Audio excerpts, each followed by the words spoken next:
सबसे पहले बात करते हैं नीट और जेईई परीक्षा की। इसको टालने को लेकर विपक्ष की तेज होती मांग के बावजूद केंद्र सरकार ने इस पर पुनर्विचार करने से इनकार कर दिया है। इधर ममता बनर्जी के सुझाव पर विपक्ष इस मुद्दे पर सुप्रीम कोर्ट में पुनर्विचार याचिका दायर करने पर विचार कर रहा है। परीक्षा को लेकर पक्ष और विपक्ष दोनों में दलीलें आ रही हैं। विरोध के बीच अब देश और विदेश के कई विश्वविद्यालयों के 150 से अधिक शिक्षाविदों ने प्रधानमंत्री नरेंद्र मोदी को चिट्ठी लिखकर नीट और जेईई की परीक्षा कराने का समर्थन किया। चिट्ठी में लिखा गया, परीक्षा में देरी हुई तो छात्रों का भविष्य प्रभावित होगा। और इस बीच नीट और जेईई परीक्षा में बैठने वाले 99% छात्रों को उनकी पहली पसंद के सेंटर आवंटित किए गए हैं। इसके साथ ही जिन छात्रों ने अपना सेंटर बदलने का एप्लीकेशन दिया है उन पर भी विचार किया जा रहा है। और एक जो तर्क दिया जा रहा है कि जेईई परीक्षा के लिए करीब 8.5 लाख छात्रों में से करीब 7.5 लाख छात्रों ने एडमिट कार्ड को डाउनलोड कर लिया। और अगर नीट की बात करें तो करीब 16 लाख छात्रों में से करीब 6.25 लाख छात्रों ने एडमिट कार्ड डाउनलोड कर लिया है। हालांकि इस तर्क को समझना बड़ा ही मुश्किल है कि क्या एडमिट कार्ड को डाउनलोड करने का मतलब ये लगाया जाए कि वो सभी छात्र इस बात में इंटरेस्टेड हैं कि परीक्षाएं अभी कराई जाए, ये भी एक सवाल है। It reveals the insensitivity of what the states have been saying. There are other problems of students and examinations. These are also being dealt with uncaringly. We also may appeal the Supreme Court. If central government feel not to appeal, then we as a state government, because we are also elected government, let us do it together. Let us go to Supreme Court and let us request them to postpone it for the timing unless the situation allows students to sit for exam. Now, I think if, as Mamata ji has suggested, all of us states take this up combined with the Supreme Court and fight it out there, and let's try and see that the Supreme Court, which has so far given a negative opinion, may on a review petition may listen to us. Aditya ने 2-4 दिन पहले ही प्रधानमंत्री जी को letter दिया है education के बारे में, और उसमें आदित्य ने लिखा है कि ये जो एजुकेशन एकेडमिक ईयर है, जैसे फाइनेंशियल ईयर, वो आगे बढ़ा है, तो एकेडमिक ईयर भी क्या हम जनवरी से शुरू कर सकते हैं। सौरभ शुक्ला है हमारे साथ इस बारे में ज्यादा बात करने के लिए। सौरभ, अगर हम छात्रों की बात करें तो उनके लिए स्थिति आगे कुआं पीछे खाई जैसी है।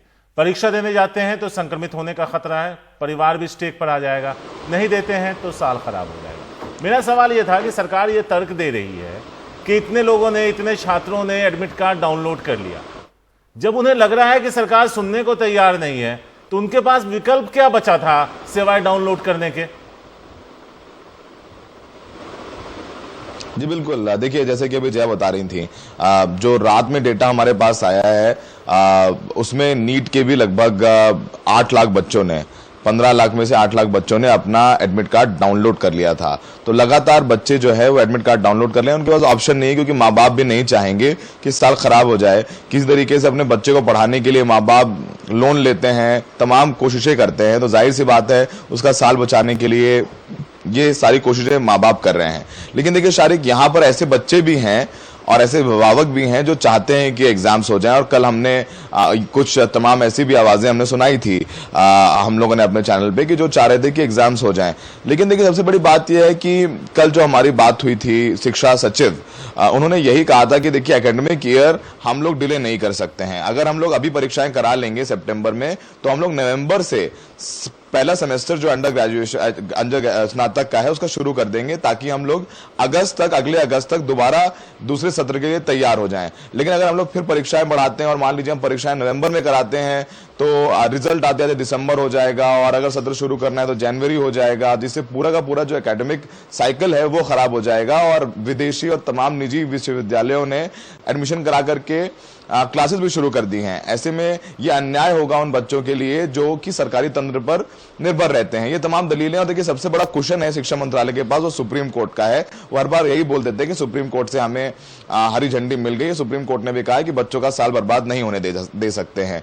तो अब ये तमाम तमाम दलीलें शिक्षा मंत्रालय की तरफ से हैं। अब बच्चों को देखना होगा वो कैसे आते हैं, क्योंकि कल जो एनटीए के प्रमुख हैं उनसे बात हो रही थी हमारी, उन्होंने उनसे पूछा कि आप जो फ्लड से बच्चे हैं उनको कैसे वो वहां तक पहुंचेंगे, उनके लिए क्या आपने तैयारियां की हैं। उन्होंने कहा कि नहीं देखिए, अगर परीक्षाएं छूटती हैं तो उसके बारे में हम लोग बात करेंगे, लेकिन हम लोग राज्य सरकारों से निवेदन कर रहे हैं कि वो ट्रांसपोर्टेशन में, परिवहन में इन तमाम बच्चों की मदद करें। लेकिन आप देखिए शारिक, तमाम जितना भी कुछ हो जाए, अब शिक्षा मंत्रालय ने तय कर लिया कि परीक्षाएं कराएंगे तो वो कराएंगे, इसमें कोई दो राय नहीं है, तय समय पर परीक्षाएं होंगी। बिल्कुल, बहुत बहुत शुक्रिया सौरभ इस पूरी जानकारी के लिए। और सौरभ, यहाँ पर ये बात भी है कि तमाम व्यवस्थाओं की बात केंद्र सरकार कर रही है शारिक, लेकिन इन्हीं व्यवस्थाओं के बीच हम जानते हैं जिन पर बहुत बेहतर सुविधाएं हैं, राज्यपाल हैं, राज्यों के मुख्यमंत्री हैं, खुद केंद्र के गृह मंत्री हैं, वो तक अगर कोरोना संक्रमित हो चुके हैं तो समझा जा सकता है इतनी बड़ी तादाद में बच्चे अपने अभिभावकों के साथ जब पहुंचेंगे तो उनको भी खतरा तो रहेगा ही।